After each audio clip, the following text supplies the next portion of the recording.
I feel that one. Alright, welcome to Literally Lens Podcast. Was it week 1 of the summer split 2020? It's true. Let's do it. Alright. Just a quick reminder that the podcast is now available on Spotify, Apple Podcasts, and Anchor.fm. I'm working on other sources, but it takes time. Also, I have to be not playing well. If you were playing retail, you could do both. Not maybe, but Oh no, not maybe. Okay. So the first topic we have is the LCS dome. I wrote dome. The LCS dome, or I was wondering why you said done. I was like, that's extreme. Like after one week, that's a lot, bud. What this is more of a reference to is the overall production quality that has arisen this week, or this split, I should say. How do we think the production has been for the summer split so far? Monty, honestly, you had some strong feelings. Same as usual. I want to say, I've watched the LEC, which is of course Europe, and I have to say their presentation has been a lot better. Their music a lot better. I don't like what we're doing here as much. I don't like it. I don't like the layouts. For full con. So to put everything out there, the LEC is in studio for production. The players are just playing from home. That's the only and there's no audience, of course. But there's no. That's the big difference. Like that. That's like a fundamental difference. You got a lot more resources when you're in studio. You know. Yeah, they got all the buttons and shit on their production boards. Smoke machines, fireworks, fully automatic confetti machine guns. They got that camera that like moves around and shit. And not a webcam that you have to like kind of grab and shake if you want to get crazy with it.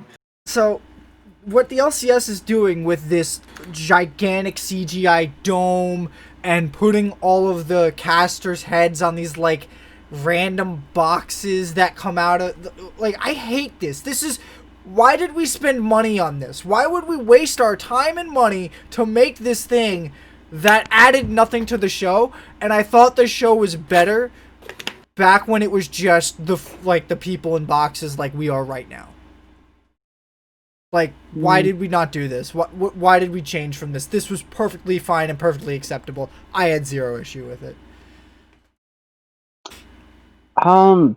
They tried to raise production quality. They really wanted to have like that virtual dome where you can kind of get the arena feeling. LCS studio, like the studio setting, like the full arena setting that you can go. I'm not getting that feeling. I feel like I'm watching fucking Shark Boy and Lava Girl, and it's that part where George Lopez is inside of the robot. That's what it fucking feels like to me. You gotta chill. What? You don't like me talking about Shark Boy and Lava Girl like that? I just wasn't ready for that. You gotta hit me with a warning next time, bro. That's unacceptable behavior. Okay. First of all, I'm also not sure if they can go in studio either. That it would be a lot of work, and I think everyone working together, like you couldn't do the analyst desk like they normally do it because everyone's too close to each other. But they have the entire stage to work with, so they could definitely do something out there. But who knows? Though they could move the like AV to studio, maybe. They might be able to just do all of the cameras to the studio like that or something. I don't know. I think that would be better though, because the entire stream is compressed like 3 times before it goes to Twitch, and oh my god, does it hurt to effing look at. Oh. Why? Why does it look so bad? Why? You don't like the little scuttle crab in the background that walks around every once in a while? That's kind of neat. That's okay. I did see that, and I thought, yeah, that was kind of cool. But that's it. That's the only cool thing about it. It was really cool for about 5 seconds. So I'm like, oh yeah, that's really neat. And then I realized they spent so much money to make this thing that I barely care about and think actually looks awful. Because now all the cameras are a little distorted too, and that just I don't like this. I hate this. Do we want to even bother talking about the effing scoreboard too? Because the scoreboard is also not good and has so many problems. That's always the case. There's so much blank space on the scoreboard. There's so much, like, just asymmetry on the scoreboard. I don't understand why it's like this. And then, like, honestly, my number one problem is the inhibitor timers. The inhibitor timers are unreadable. Why are they like this? Why? Why aren't they like they used to be? I liked it back when they tried to match the theme of the in-game UI and stuff, but now they're trying their own thing because they basically made it so they could grab the variables for the scores that they want to show, and it makes it easier for them to make a custom thing. But I think that they're just not utilizing their space properly, and everything is absolutely misshapen in so many ways. And why can't anyone fix the goddamn minimap? Why? Why is this so hard? Oh. I'm done with bitching about the freaking production quality. Anyone else want to complain? I'm good. Yeah. You didn't even say if you liked it or not. That's because I didn't pay attention. As per usual, whenever we do one of these production segments, I don't really watch the production parts. I usually watch the game and then in the post-game or pre-game mute the stream and then do something else until I notice they're in jam select. Then you could talk about the UI for the in-game. The UI doesn't bother me. Like, I understand what you mean about like dead space or whatever. But like, I don't know. I feel like it's probably pretty difficult to like really cleanly lock in like a super tight design for that. It also just honestly never really bothers me as much as it seems to bother you. Through all the incarnations, I've never really had a problem with it. I'm just like, all right. So simple. All right. So now we move on to the next segment that we like to do at the beginning of every split, which is the overreactions segment. All right. So first up, Dignatas. What do we think about Dignatas? And to be honest, I feel like this is a bit of a low-grade overreaction, so it's a good place to start. Hey, Mom, what you feeling? How you taking this one?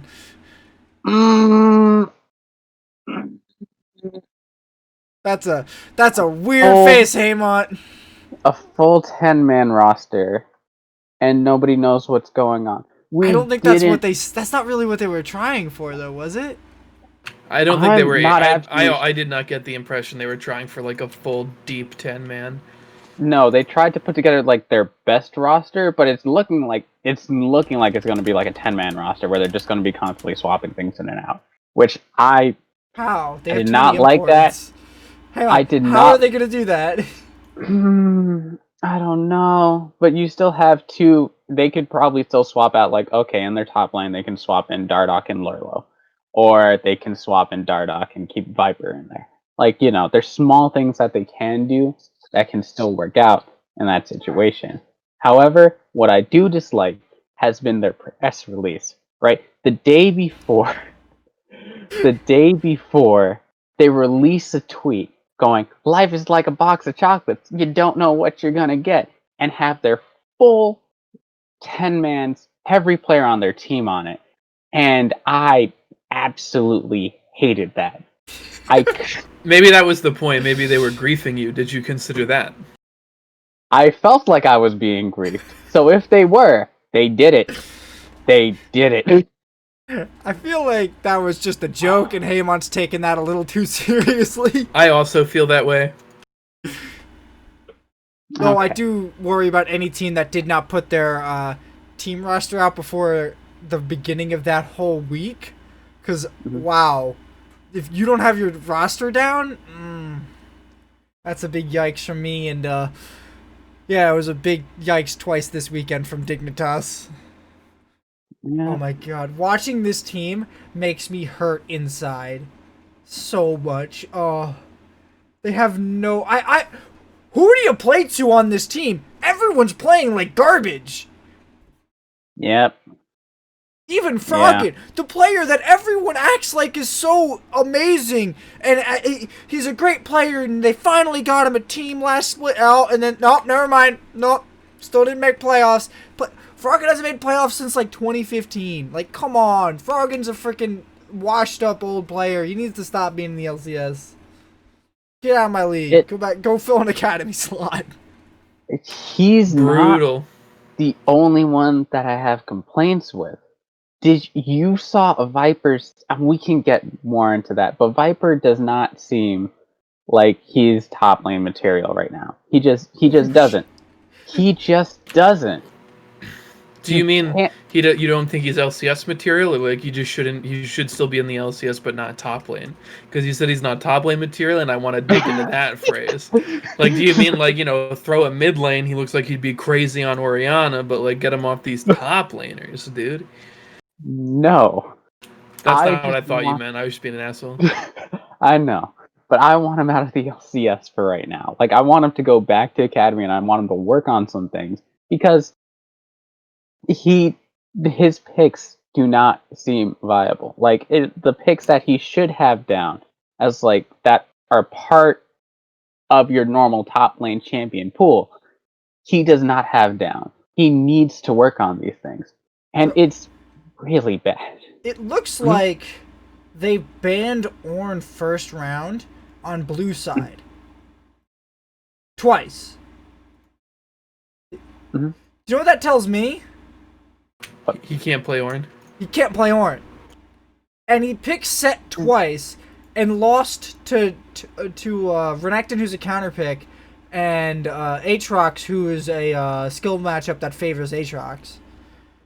I don't fully know what to expect from him playing Set here, but honestly, I don't think you build Blade of the Ruined King into Aatrox. He has one target for Blade of the Ruined King, really, and it's not that great of an item. I don't think you should ever judge any one player off of 2 games, but I also don't think that this is the weekend that you can fully judge him on. Yet I also think he played very bad this weekend, and he definitely is one of the worst top laners in the league at the moment. But I don't know who would perform better than him. And I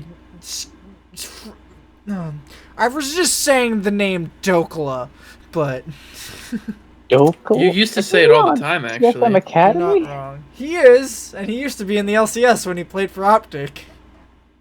He just split push all the time. That's what I remember. All I remember, he was really bad, and I hated him. I brought it up on the show constantly. Yes, you did. That was a bit of a segue, but you're right. Dignatas doesn't really have anyone to build around, and I'm not. How do you think Johnson performed? Because I did not pay attention to his performance as much. He didn't stand out to me at all. But again, it's the first week, and it's always a little hard to be like to extrapolate that, outward. Because it's just the first week.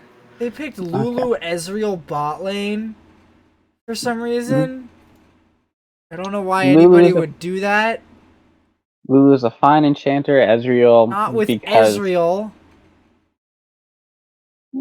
He's not an attacking champion. He's a poke champ. He spams Q. All of his damage is in his Q. I know. And then you can still take the Lulu and you can still use the ultimate. It's not bad to use that with Set. The problem is they picked. They don't have another auto attacking champion. If they had like Kindred jungle in here, it might make sense. But they're running Nidalee. Who is Lulu helping? Lulu's not helping anybody. What's going on? Yeah. It's not the best comp for the Lulu, just because, like you said, you need those auto attackers in there, and like, I mean, if we were thinking like old school AD Nidalee, maybe, but we're not. Back in top lane, let's go. Back in top lane, but we're not talking about the season 2, season 3 meta. We're talking about right now. That's season 5. It was some bullshit season. I don't care. It was a long time that I did not enjoy. But yeah, I agree. It was a weird throw-in with this comp. It's fine enough with the Ezreal in the sense that like maybe the Ezreal can get a little more like gutsy with diving in with the Lulu alter, can like take maybe like slightly like suboptimal trades because the Lulu can like keep him pull like a suboptimal trade to an even trade or something. But like you don't really want to be doing that on the LCS stage, I imagine, and like just pick like a champion that actually relies on auto attacks. Just do that. The only thing I see here is a wombo combo between Set, Lulu, and Orianna, where they try to land all 3 ults on 4 targets. But that's the only thing I see. Everything else about this feels bad. And if you can't land that, you can't win, and that didn't happen. And they gave TSM Misfortune Yumi bot lane, crazy bot lane. Mid lane was a farm lane. They had Trundle to just not give a shit about anything. Because Trundle's apparently good right now. I don't understand why Trundle is like crazy right now, from what I've seen. Woo!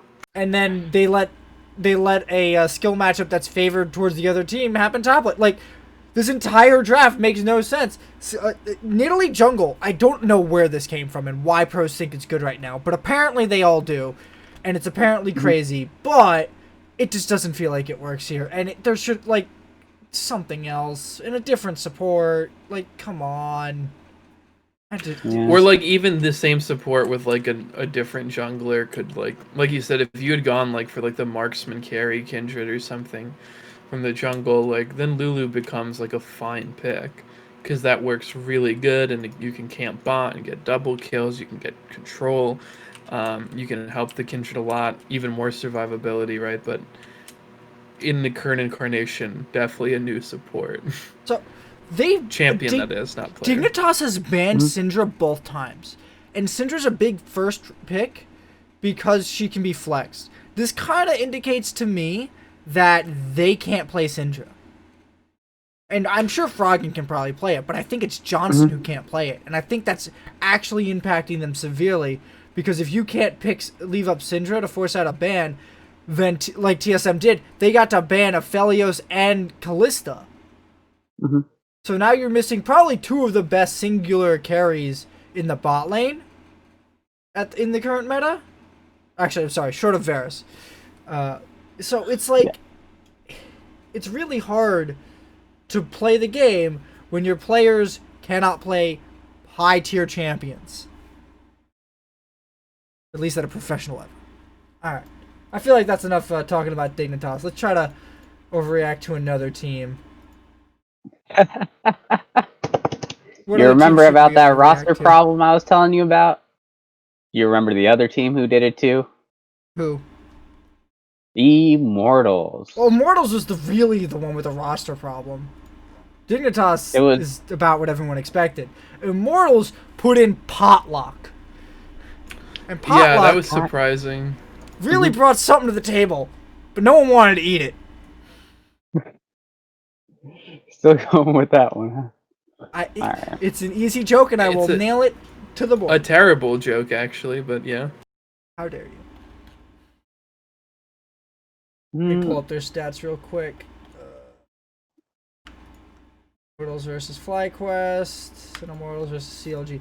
I don't understand why people like Karma top lane, and I hope they stop. But they're not going to, and I know they're not going to. But so what do we think the problem is with Immortals? Where do we think this team is falling apart?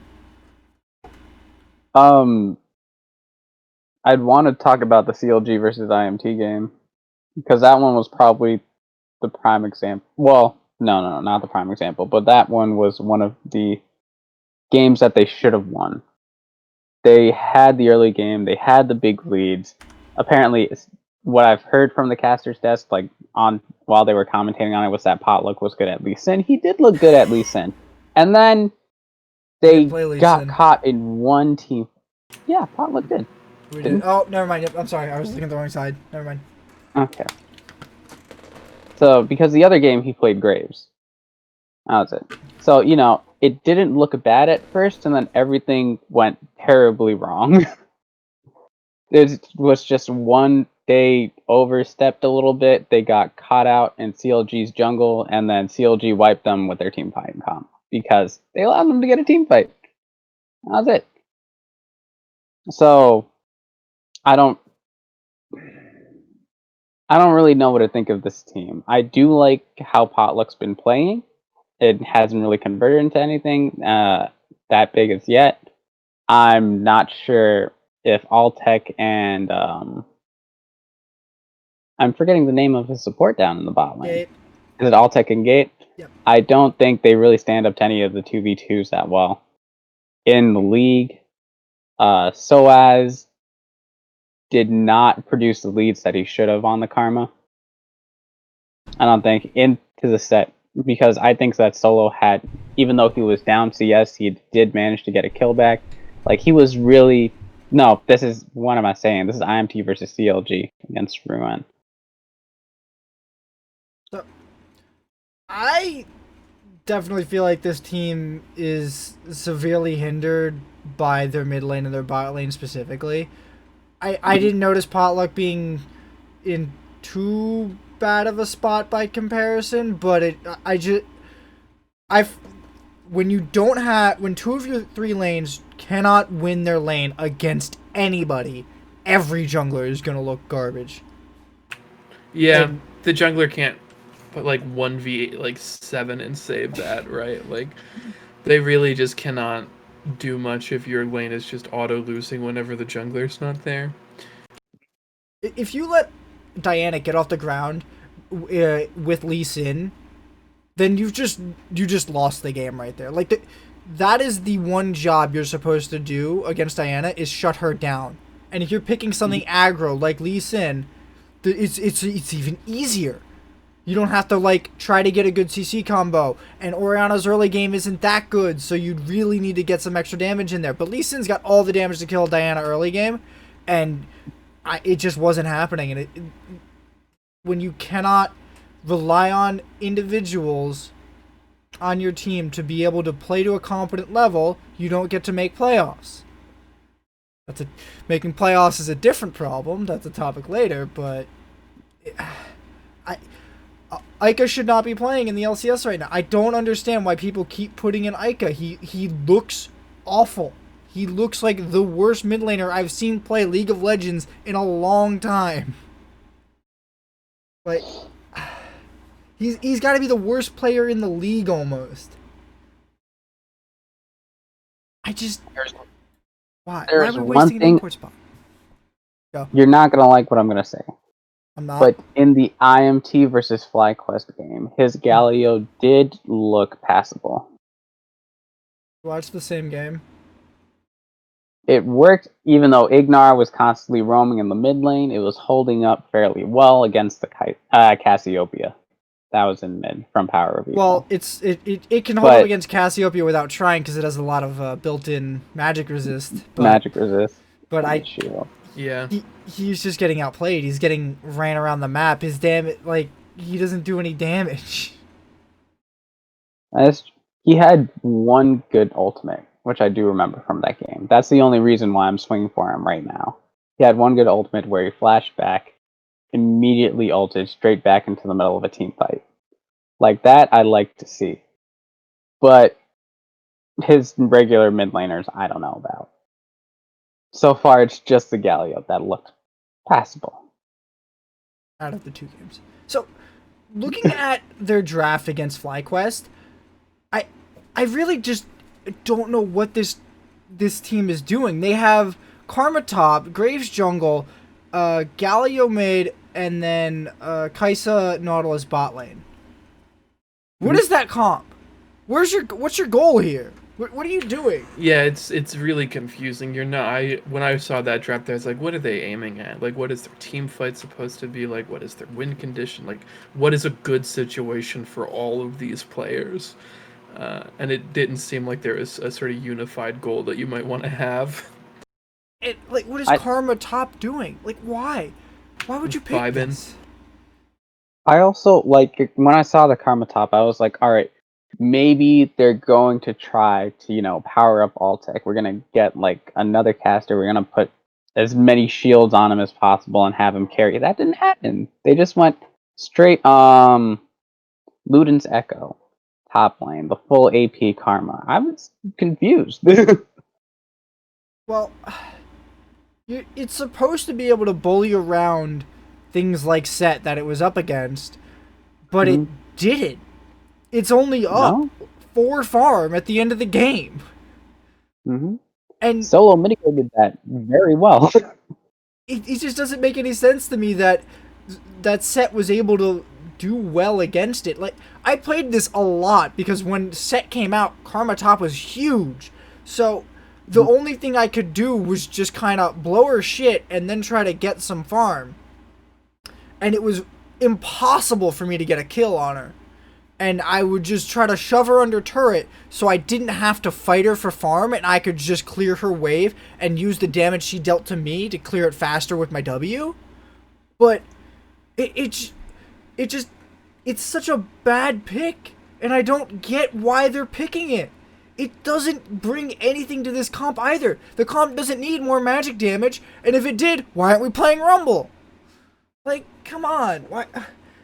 What they needed was another tank in the top lane, or something like that, or Renekton, or something that can fight and skirmish a little more. Because this is an okay skirmish comp, but because there's no real dive, the only thing I think they can do for heavy initiate is flank with Graves, land Kai'Sa W, Kai'Sa ults in, and then Galio ults on top of that. But here's the problem: Nautilus is now back 2 screens. Graves had to get 2 screens ahead on a flank. And what's Karma doing?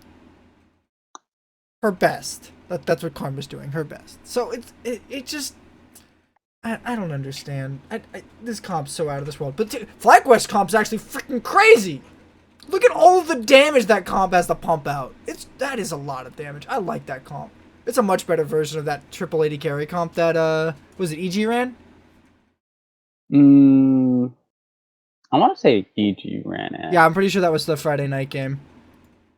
Or no, was it Saturday? I was talking to you about it. I was mad that it won. And you know what? As you should be. They won with 3 effing marksmen. 3 marksmen! Yeah, it was. It was against the 100 Thieves. Oh, man. Okay. Alright. Is there any other teams that we want to talk about? Is there a positive overreaction or like a team that we're hyping up? C9's looking like a clean 18-0 right now. Yeah, but that's not like a overreaction. That's about expected. Like if they don't win 16 games, to be honest, that's below par. Got it. FlyQuest is looking like a clean 17-1 right now. Yeah, that's exactly where they left off. That's not overreact. That's just stupid. I think the only overreaction you can really do is to say that Team Liquid has got it all together. Because they are 2-0 right now. Even if, who did they play this week? They played TSM and Golden Guardians, who are pretty middle of the pack teams, especially from last split. I think where they were 5th, 4th or something like that. So something close. Yeah, you could say Team Liquid might be edging up into the 4th place spot, maybe. But I feel like, I don't know. They look decent. TL do look decent, and with a few more weeks, they might look like I would put them top 3. But even still, I feel like there's a lot of unknowns about how they're going to deal with any problems that might occur as the split goes on. But I still feel like they're going to be trending upwards for most of the split. And even though TSM lost to them, I think they're in the same boat. I gotta give Tactical credit. I watched his Philios play, and it was like, it was good. It was good. I liked it. He was really popping down damage. Well, then again, that's a Philios, like, as soon as you hit late game, but... them against Golden Guardians was a bit of a bloodbath. Oh.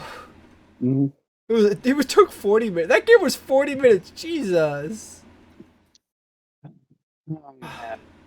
That was also Golden game, too. What was that? That was the game that they were running Jason mid. I think they probably had a chance to it. They just... not a better team. So, we talked about some of the games. Let's talk about the champion meta at the moment. How are we feeling? Is everybody happy with Varus being permabanned for the next 2 weeks? No. Only got through one game. That was it. never seeing stage ever again. Perks got the free win off of it. Now it's retired. Yep. Oh man. So, beyond Varus, I love Varus. You know that. I love playing Varus. I also really love watching Varus, so I'm not stoked that it's going to be permaban, because I do like it when people play it. But, you know, it is what it is. Okay. What you thinking about the constant Ezreals now? I feel like Ezreal's really a tertiary AD carry after Callista, Aphelios, and Misfortune. Even though they're picking him over them, I don't feel like Ezreal should be prioritized that heavily. I don't think he's that good. Well, I shouldn't say that. I think he's good, but I don't feel like he's better than a lot of options. But it looks like crit AD carries are virtually dead unless their name is Aphelios. Okay. What do you think about the Ezreal Yuumi pairing? I think that's probably one of the best bot lanes in the game. Okay. Like, all right. I tried to get my bot lane for Clash to learn that thing for 6 months. Did it work out? Okay. No, that's a segue. All right. So, what do you think of Yuumi independent of Ezreal? I still think she's broken. I don't think Ezreal's the deciding factor on that. I even think Ezreal. I think Yuumi MF is good. Yuumi Aphelios I'm less keen on, but who else? What other AD carries are good with Yuumi? I'm gonna say Jizuke made very good use of having that Yuumi on him during that EG game. What was he playing that game? Corky. Oh, I think I remember feeling like he was too aggressive with it. And that Corky's just not a great pick for it. Yeah, you can jump in with package, but I just don't feel like that's the play you want to go for. Like, I'd rather have it on Aatrox or Olaf or, I don't know, someone else with a lot more engage. Maybe Lee Sin. The mobility is normally good for the setup. No. You don't want someone who dies backline like that. You want someone who runs straight forward so that the ult can synergize with their rush or allow them to rush past the front line. Not someone who already has the tools to get to the back line. They normally don't need Yuumi and probably shouldn't have it, and it's better off on your AD carry at that point. Because now two champions are in the back line, and they can just walk towards your back line. No, it's not really so much more of a flanking, like trying to get to the back line. It's more of trying to set up the kick. So this is a weird sort of sentiment, but instead of like trying to go to the back line and kick through the back line, what you do is you normally try to take the Yuumi and have it and just go right in front of their team just close enough that you can set up the Yuumi ult. Why not just go for the insect anyways? That would be just if you don't have the Yuumi on you. Why not just flank? Wait. Why not just flank with Yuumi? Put Yuumi on like your mid laner or something. Or, I'm sorry. Why not flank with Lee Sin? Put Yuumi on your mid laner. Have your mid laner walk at them, and then Lee Sin just hop over the wall. That way, Yumi's not in danger of getting nuked.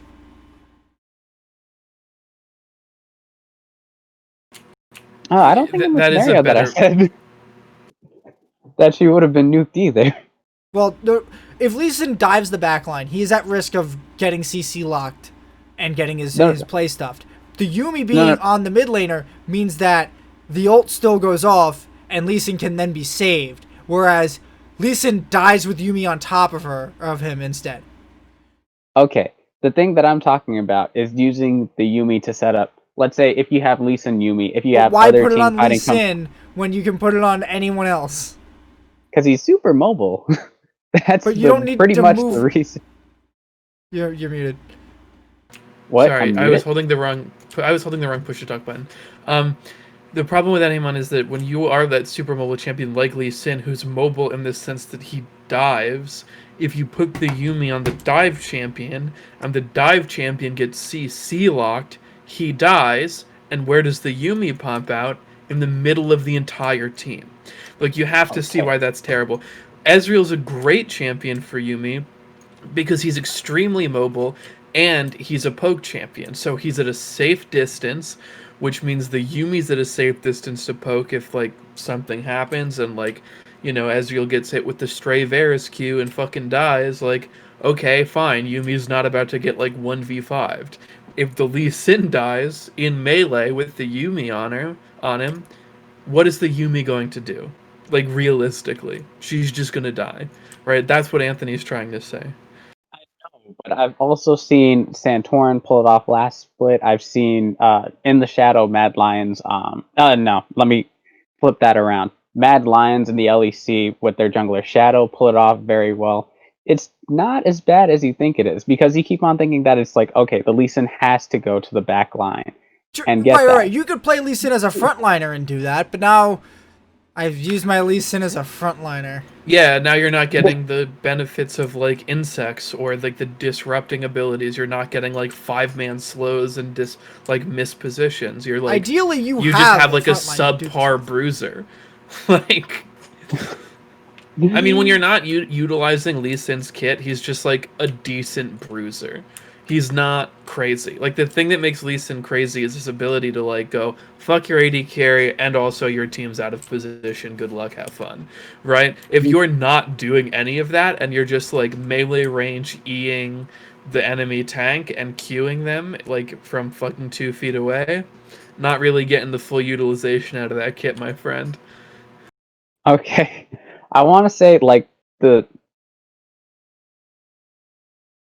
it's normally used to like set up for the optimal Lee Sin kick, and normally just if you see 2 or 3 people who are just in a place where it shouldn't be, Lee Sin is one of those champions who can just get into position and capitalize. So you're just using it to pick off people, which wasn't really the scenario that we were setting up in the first place. We were setting up. You were not setting up a pick scenario at all, my man. So.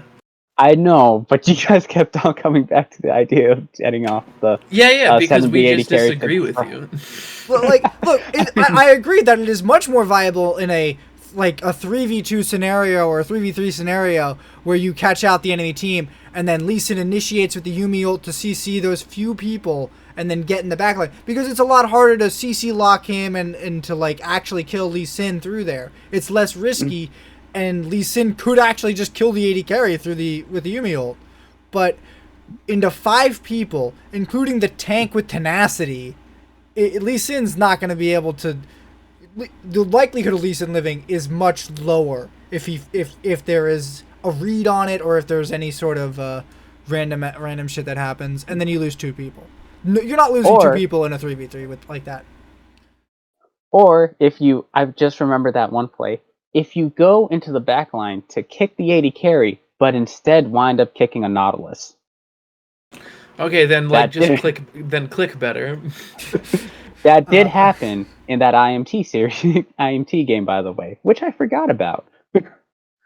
That was bad. All right. We talked about Yumi now. So another champion who has had 100% presence this weekend, Ornn. And in the LCS, Ornn has a 0% win rate. So, that's actually kind of surprising, but... It's really not. Ornn's actually garbage. Okay, look. Ornn's really good. I'm not going to act like Ornn's not actually really good. But Ornn has a lot of ways to deal with. He has a lot of ways to deal with him. And do you know who are 2 champions who are picked a lot against him? I'm sorry, 3. Set, Aatrox, and Mordekaiser. Those 3 champions are very good against Ornn, especially if they build properly to deal with Ornn in a 1v1 scenario, or just in general. Like, there are so many good ways to counter Ornn that I feel like the only reason he's broken for most people is that they can't like play any of the counters well. Even Darius counters him well, and most top laners can play Darius. But even still, I'm not surprised that Ornn is not doing well in the LCS, because he's easy to counter. The champions that counter him are very easy champions in the grand scheme of things, but not a shocker. He's a lot weaker than the meatball that he used to be. That giant meatball that you just couldn't chunk through. They haven't touched his tank much at all. They just put it off a level. the no, I they think had the initial I think nerfs on him. I think the only thing that got changed was the damage or the mana on his Q, which is the inline pillar thing. And then they pushed his item upgrades back one level to where it was a while ago Hmm. before they buffed him down, because they buffed him like 8 times in a row because nobody effing played this champion. But yeah, All right, I'm thinking about it like at right post buffs when it was just you couldn't get through him. Where it you still was like, can't. Well, you can't get through him, Haymont, because you don't build any armor pen. Just saying. okay, all right, I digress. It hasn't looked that great. Sometimes some of the teams just don't seem to be together, right? Yeah. Like Someday played it in the 100 Thieves versus Evil Geniuses game, and I'm not gonna say he was the reason that they lost that game. He wasn't the reason that they came. Actually, that one was more of a hey, we're missing basically 3 players in this game. That was more so what happened, and I can't say Someday had like a stellar performance either. He had a good one, just wasn't. You can't carry on Orin. You can't do it. It's supposed to be that late game scaling, right? They had the Aphelios, and it just they never made it to that point. I'm trying to think of other games that he was played in. You can give me a reminder Ornn? of them. Yes. Be heavily banned. Earn stats. Here we go. He was played by Soaz, Someday, Haunter, and Someday. So I have Someday Hunter and Someday. The 100 Thieves EG, Team Liquid GG, Cloud9 100 Thieves, and CLG versus Immortals. And his stats are... Why does he have Locket in 2 of these games? Because he needs the shield, Anthony. I'm not being serious. Okay, All I can think I of now is know Oriana why Shockwave. I now know why everyone is garbage at, or why he has 4 losses. Nobody knows how to play Ornn in the LCS. Why? Why? Why? Just why would you build Locket? I don't care who you're against. Don't build Locket. Oh my god. Do they think it gets another upgrade or something? No, What there's the probably hell? something that they're thinking of with like, oh, if there's an Oriana ulti, I can throw this on here and stop it, or something along those lines. But Like some big no! magic No, no, thing. no! You just don't take it! You don't take Locket on him! You just Yeah, take the option anything is just, else! yeah, you just don't do it. You take like Yeah. a Abyssal Mask, or you take what is that? I've Righteous seen- Glory. There's so many good options. Righteous Glory is really good on Ornn because you can just run at somebody and then just cue them in the face for more slow. And then you have a knockup. It's actually disgusting when I get to build that item, but I never do. Oh, it also didn't feel great watching Soaz have it, and more specifically, Ica on Zoe was not. He went to get the Rabadon upgrade, but that was delayed for so long because it was so far behind. Like it wasn't a good look. If you put Ornn behind, his upgrade falling behind is massive. And I think, like I said before, they pushed him back a level on his upgrades. So that's actually a pretty impactful thing, considering how hard it is to get to that point when you're behind. So it means an Ornn who is ahead probably isn't affected as much as an Ornn who is behind by that one change. And to be honest, I don't feel it. I'm always ahead.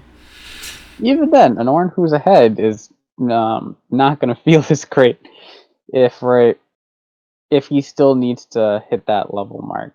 Yeah, but he has more Still opportunity being to farm constantly side lanes. pressured. What'd you say, Anthony? He has more opportunity to farm side lanes. Yeah, that's a good point. I don't know. I leave all this top lane bullshit to you because it's just my dumb little AD carry brain can't understand it. So Well, speaking of AD carries, Syndra has been a Let's go. crazy champion. What do we think about Syndra right now? She's insane. I don't. She's really, get it. really good into basically every meta bot laner right now. Mm-hmm. She's super, super safe.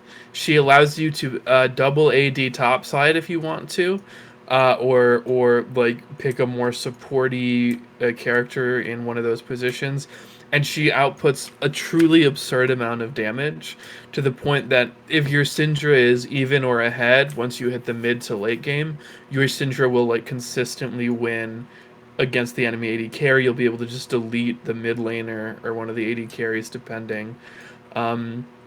It's really good.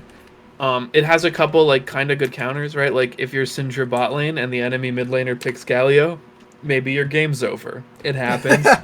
Like, oh well, you can't win them all, pal, right? But like, she's insane, and she's such a good lane bully.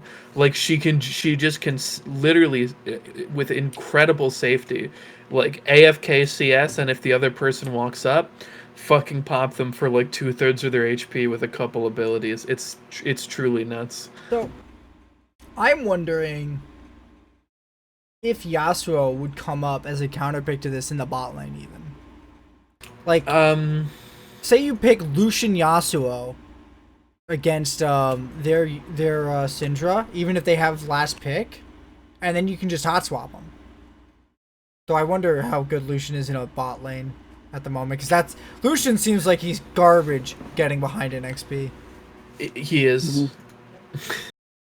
He seems like that because he is like that. The way I see it, Anthony, is like Yasuo could be a decent pick, right?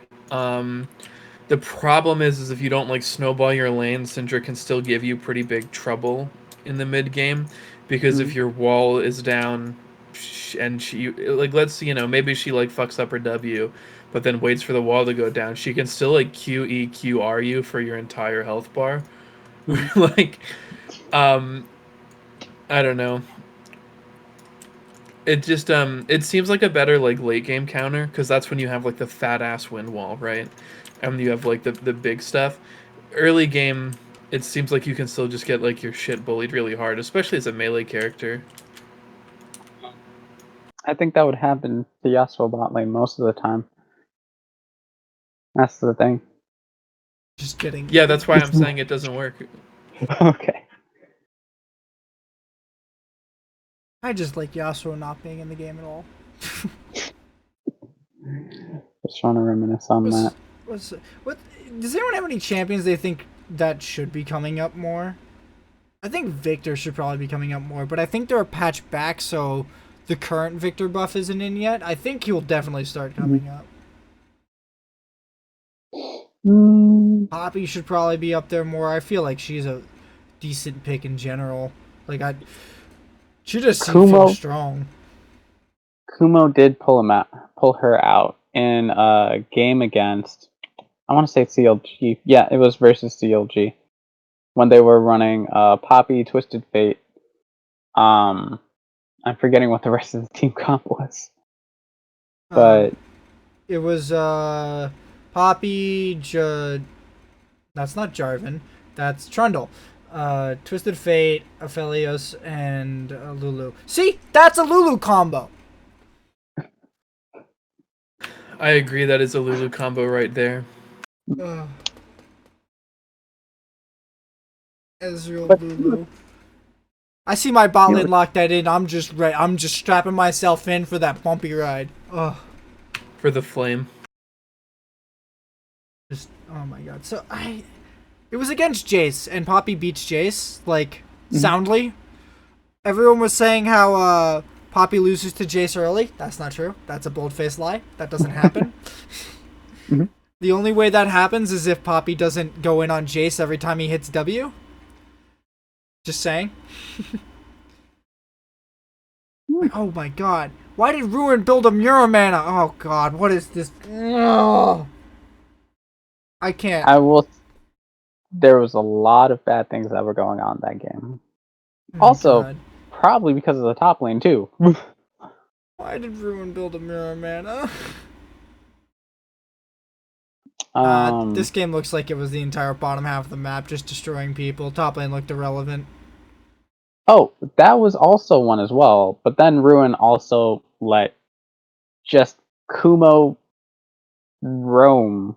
Kumo disappeared from his lane, got a flank on Wiggly, and then he just got decimated without him knowing what even happened to him. Oh, Poppy's ungankable. You can't gank him. What are you gonna do? You got no options. This is why I love seeing Lee Sin jungles, because they never have any options against any of my champions. It's like, haha, I have Q to you, and now I'm in the middle of your minions. Oh. Well, also, I've been knocked up. Mm-hmm. That's my entire champion pool. Lee Sin trying to gank my champion pool? Nah. Okay. I'm trying to think. There's been a lot of flexibility within the support pool. There's been people who've just been picking Thresh. Where is Senna? Leona. Where is Senna? I heard some absurdity right at the beginning of the cast for Senna that I did not want to hear. What? Senna with... Oh my god, I'm forgetting the name of the item. I remember. Tank Senna? And Tank Frozen Senna. Mallet. Yeah. No. That sounds absurd. That was the thing that they publicized. They put that out into the world, and I just went like, well, I'm glad I'm not playing League right now. Yes. Yeah, I'm glad I'm taking a break, because that sounds like something I would like to deeply avoid. Tank Senna. Oh my god. Do they run Glacial Augment with that? No. I believe they have a different keystone. It might just be what's it called? The book in the inspiration tree. Unsealed Spellbook. But I don't know. It looks like they're still running Grasp regardless of what they're building. But it doesn't look like there's a lot of data in the database for Tank Senna. Oh no, it's running Grasp. Tank Senna runs Grasp. You know, for more health. Annoying. Tank Senna runs I don't Grasp. like this, Anthony. I was like considering playing League again soon, and now I've just like I've tacked another 2 weeks onto my break. I'm like, no, gotta let this shit ride out. Let this shit ride out. Not going anywhere near that bullshit. Why would you come back? Yasuo's still in the game. You know, fair point, bud. But yeah, I guess Nocturne's another champion I'm a little bit questioning why he's not in the meta so much, but he was falling out a bit back in spring. Pantheon. Where's Pantheon? What happened to Pantheon?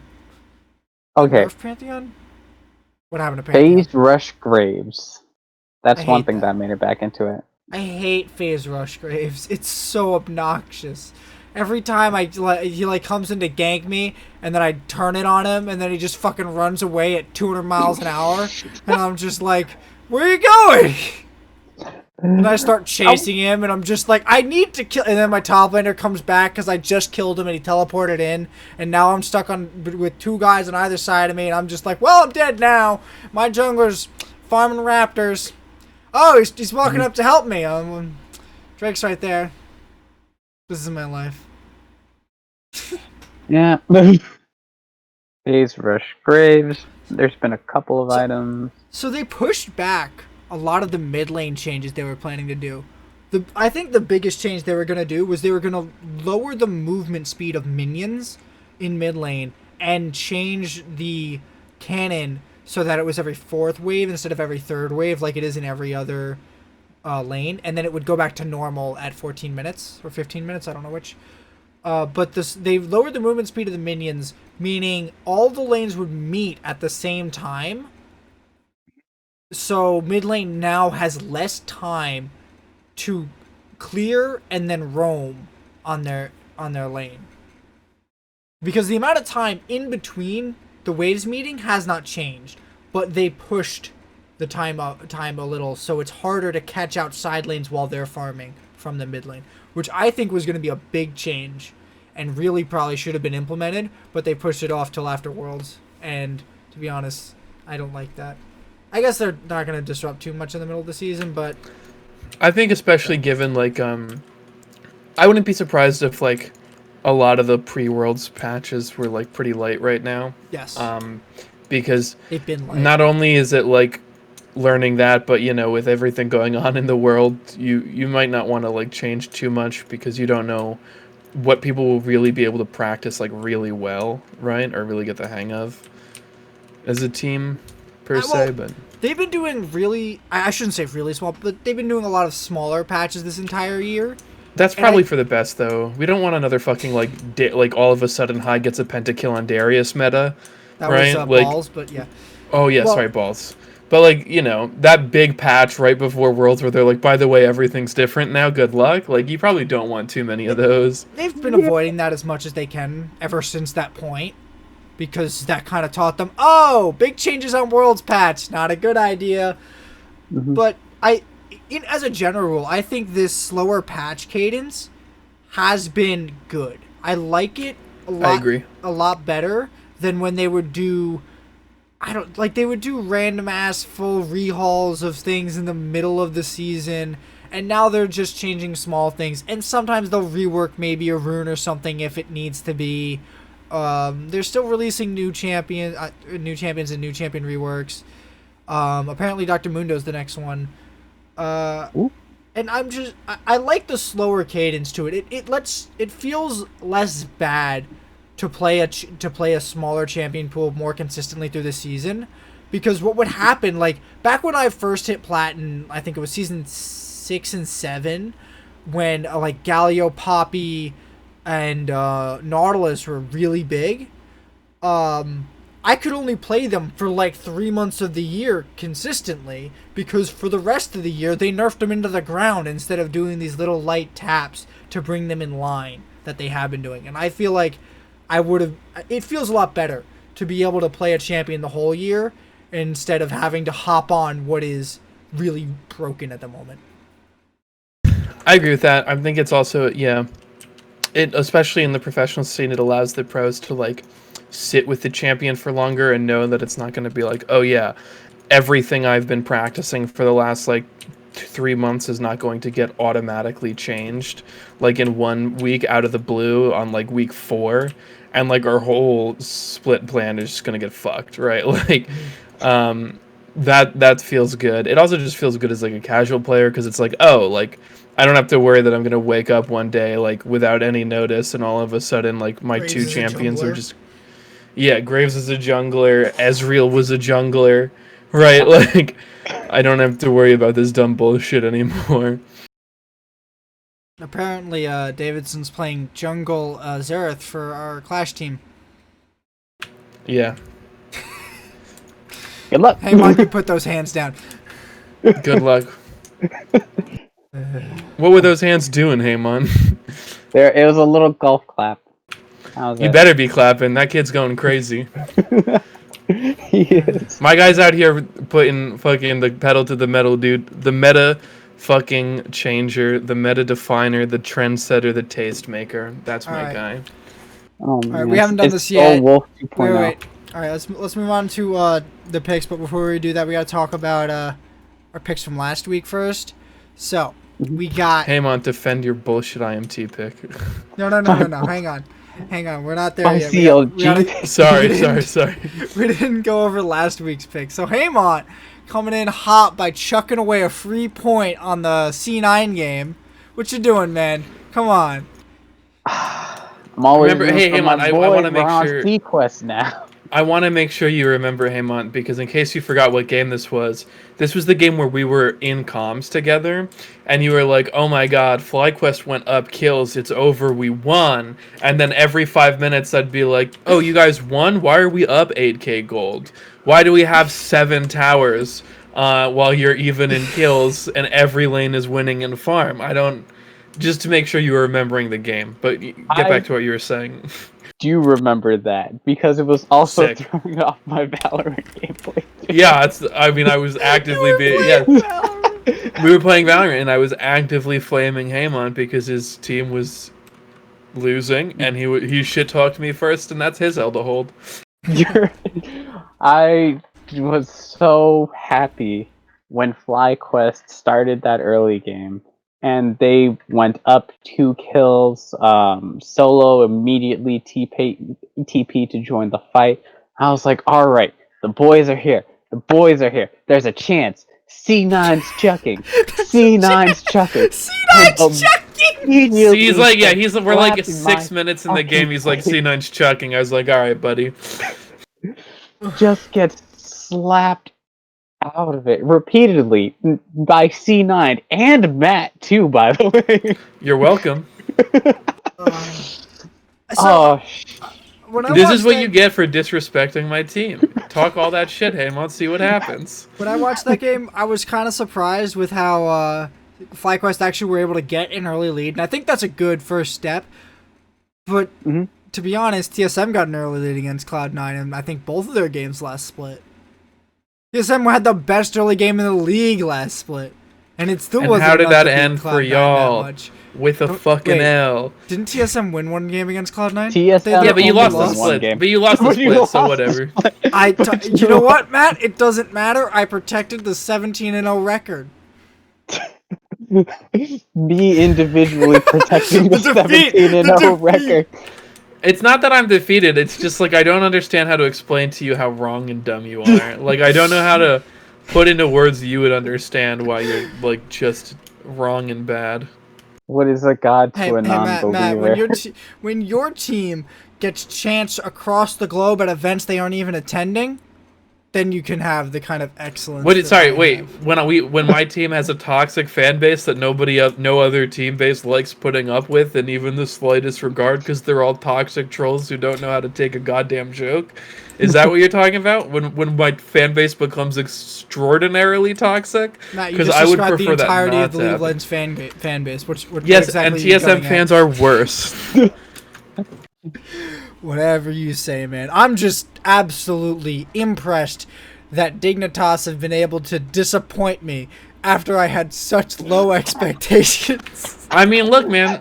There's always lower to go, right? Like We can go phrase deeper, is that. guys. you can fall. You can always fall further. That's not the idiom. And I hate that I feel like it's appropriate. What is the idiom? You can only go up from here. Once you hit the bottom, you can only that's go up. that's Multiple ways, an Haymont. idiom. That's That's an They idiom, haven't but, hit like- the bottom. You're not wrong. They haven't No, hit they're the bottom. free falling, bud. There's 16 more games to go, and they could go down for all of them. Oh. All right. Jeez. Let's Okay. let's. I can't believe What? Haymont got the IMT game, but I guess it was a crapshoot anyways, or the CLG It- IMT game. It was a crapshoot. I'm happy I got my picks in before I heard the interviews from Media Day, but afterwards I was like, you know what? I'm gonna randomly pick CLG, and then I heard the Xmithy interview, and no, it was a SOAS interview, and I got very concerned for what was happening in Immortals. I would still be concerned with what's happening in Immortals. Just saying. Fair, you're not wrong. You're not wrong. All right. Let's move on to talking about next week. There are 2 games of difference this time around. We got Haymont calling CLG over Golden Guardians, the mad lad himself. Can't get Chad calls. Calls IMT over 100 Thieves. Haymont, defend yourself.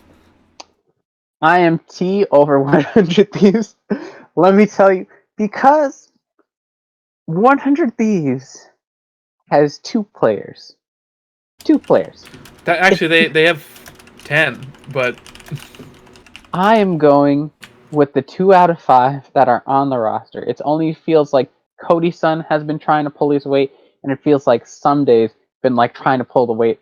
Both Cody Sun and Sunday have been trying to pull the weight of everyone else. I've seen Stunt miss some hooks on Nautilus that were just egregious. They shouldn't have been missed. They shouldn't have been missed. And I don't have faith that Stunt will be able to shore this up in time, that Meteos will be able to shore this up in time, that Ryoma will be able to shore this up in time. I need to see, like, this weekend, right? I need to see them be on the same page. I need to see them be able to, like, play around each other. Because they can't play around, like, mid or their bot lane even, because of what's happening with Stunt there. And it's bad. It's bad. With 100 Thieves, I just like look at Meteos every game, and I'm just like, are you bad? Are you actually bad, or are you just getting shit rocked because your team can't coordinate? I just can't tell. I'm gonna hope that this is because this is like Matt has said, this is like the first 2 weeks, right? Like this is No, the first week. Literally the first week. Maybe they get better in time. You know, hopefully by like 3 or 4 weeks off, we don't even have to like bring this up as a question again. But at the current state, it's Meteos doesn't look impressive. Ryoma doesn't look impressive. Stunt doesn't look impressive. It's 2 out of this 5 that are trying to carry this team. And Immortals, yes, they may not be a good team. They may not be a good team, but I feel like... Sorry, they may not be, or they are not? Because I feel like you're using may not be as in there's like an open question. You're right. They're not a good team, but right now... Nah, I was just fucking around. For their performance, there's a chance that they can beat 100 Thieves. And it's not like a slim chance. There's like a good chance they can beat 100 Thieves. That's why I'm pinning them for this upset. That's the only reason. Okay. And that's upsetting. All right. Mm-hmm. What match are we looking forward to next week? I want to see how the TL versus EG match pans out, because I see the parts for TL. They're kind of starting to come together, but EG also looks like a monster. He's a monster. Yeah. Which also means that I need to start doing my picks a little bit earlier, because I might have just read that. What? Haymant didn't actually pay attention to what teams were playing what. So I did pick TL over EG while forgetting about the fact that they pulled Twisted Fate mid, that Zeyzal and Jizuke were looking crazy. They look like a cohesive team. Kumo is performing in the top lane. He's got one more split. Hopefully it turns out good for him. I'm hopeful for this. What do you EG mean he has roster. one more split? So basically, they can't sub in Huni, which they probably wouldn't want to sub in Huni anyway, but they can sub in Huni without taking out either Bang or Jizuke. So Kumo's spot is still locked for the split, because I don't think there's any way, like, unless things go terribly wrong, unless something goes real fucking bad, yeah, that they're going to take out Bang or Jizuke. So Kumo's got this one split. He looks like he can perform. This is the first week as well, so I can't really say, he's like up there, but he's been, out of all the top laners that I've been talking about, he looks decent, He looks better than Hooney's looked in a long time. He looks better than Huni. He looks better than Viper. He's looked better than Soaz. He's looked better than... Maybe not better than Licorice, but... No, not better than Licorice. But it's hard to look better than C9 right now. And I hope that trend continues. C9's emote game is just above the rest of the league right now. Right? Matt. You can't... What's up? Matt, what game are you looking forward to next week? I'm also excited for the EGTL, but I'm not gonna just stick to that one because that would be cowardly. I am actually excited for the TSM FlyQuest game. I know that all three of us picked Fly, but I do think TSM has a really good chance here. I do think these are like, your second and third place teams for me in my head right now competing. And so I'm pretty excited to see how that plays out, because I think, like, if we see TSM just slap FlyQuest, then it'll sort of like set TSM as like a sort of like tight second place contender for me. But if I see like FlyQuest just stamp out TSM, then I'm gonna see TSM as like a sort of middle of the pack, like fourth, fifth team again. And I'm sort of excited to see how that game plays out. I think it's going to be a pretty good game unless something goes omega wrong. I mean, I predicted TSM to beat IMT, but I am damn sure they're gonna lose that match. That's just what they like to do to me. I'm definitely looking forward to the TSM FlyQuest match just because Haymant, fuck you. But another match I'm looking forward to is the C9EG match. That one actually looks like it might be an interesting match to watch. Oh, that is this week. As well. I forgot about that. That's going to be fire. You're right. I think there's actually some good matches this week, or at least some interesting ones. But every week has to end on the snooze fest that is whatever the hell they show on the last game. Every time. Every time. Last week it was CLG versus IMT. This week it's 100 Thieves versus IMT. I do not care. I don't want to watch it. Don't make me watch it. I want to watch it anyways. Okay. I want to see how EG pans out for like the rest of the split, because I'm very hopeful about them. Poorly. Hey, with their communications was above CLG, that's not saying much. But they've been doing things on the same page. I like it. I like seeing it. Yeah, teams that work together as a team, definitely a plus in my book. This Teams is that not pick what Kane, they start falling out of my book quickly. Yeah. And often covered over in black Sharpie and like never again will I trust, like I don't know what I'm gonna do. Friendship deleted with, They'll Ripping never out the Indian friendship memes. Let's go. They'll be in your book continually, but now it's just gonna be the page that you It's the Death half Note. ripped out and then you tape back on because No, it goes from like it goes from Anthony's like friends list to his Death Note. He's like, no.